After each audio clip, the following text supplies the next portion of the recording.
guys! Welcome back again sa ating channel. So for today's video, ang aking pong share sa inyo is yung paano po tayo magkaroon dito ng in-stream ads sa ating mga Reels video. So kung paano po yun, sundan nyo lang po ang ating video at huwag nyo pong i-skip ito.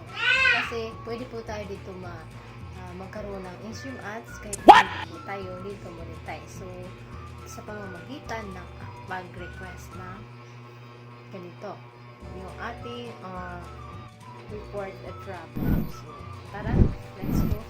Intro muna tayo.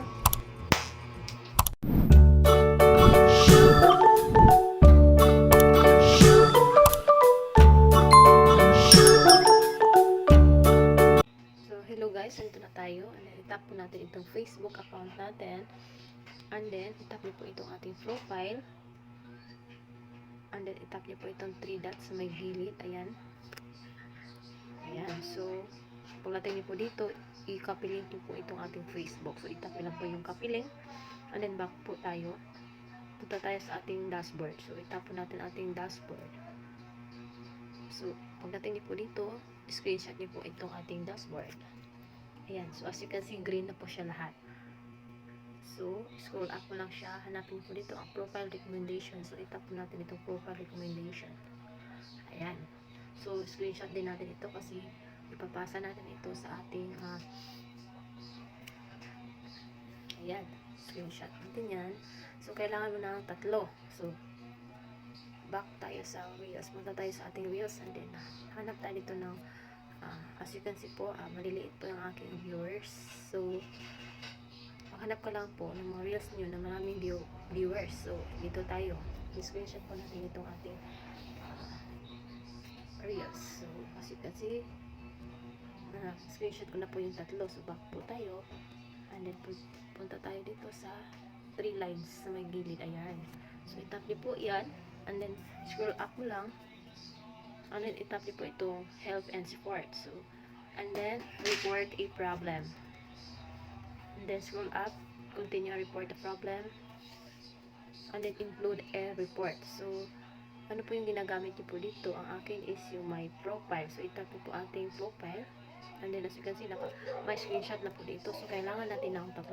So, nakakuha na po tayo ng 3 screenshot kanina. So, i-add image natin yun. So, ito, 1, 2, 3. So, 4 na lahat. So, dito sa describe the issue, mag-message tayo dito. Sasabihin natin message. So, may I request for an review for an account review for eligibility on ads on Reels. I have no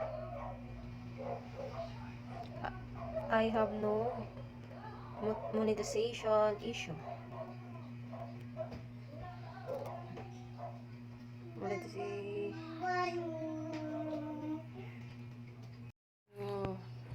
Pagkatapos din po dito, yung i-copy link natin kanina ng ating profile, i-paste natin yun. And then, after this, i-send report na po natin.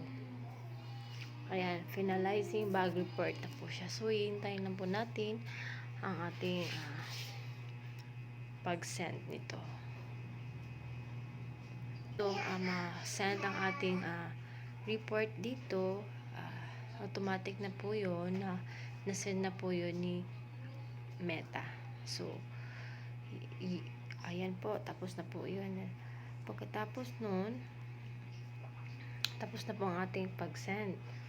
So, yun po ang aking nalalaman dito. So, yun lang muna for today's video. Kung may natutunan ka sa ating tutorials, huwag mo kalimutan i-follow, like, comment, and share. Update tayo sa sunod na mga video tutorials na aking upload. Thank you. Bye!